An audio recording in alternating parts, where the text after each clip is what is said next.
आम राज्यर शासन जो मुख्य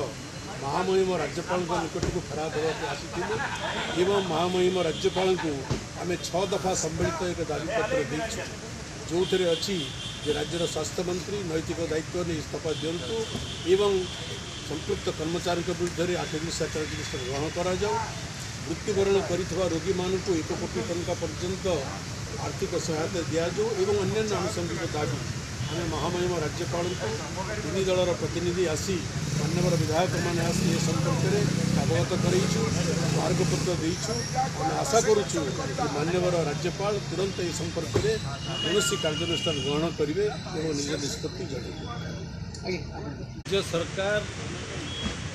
ओडिशार जनजीवन उपरे सुरक्षा आप देखुं आम ACP medical college trauma centre 13 जन जो निश्वास दद हो गले मृत्यु हो गला। राज्य सरकार दायित्व माने सर्वनिम्न दायित्व नेबा कौन ना मुख्यमंत्री द्वारा राज्यर जो माने मृत हो गले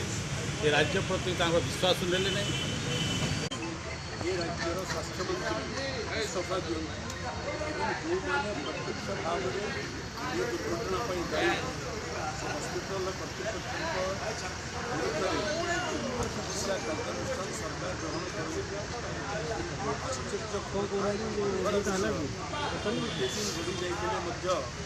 सरकार दारूभूत बुराई हो बसी सरकार कौन संवेदनशीलता नहीं सरकार कौन 8 दिवसीय पदक्षेप ग्रहण एपर्यंत कले एवं जो मैंने प्रत्यक्ष दायित्व से अच्छा से प्रकार व्यक्ति विरुद्ध कौन 8 दिवसीय पदक्षेप कार्यानुष्ठान सरकार एपर्यंत केवल केवल तल स्तर कर्मचारी मान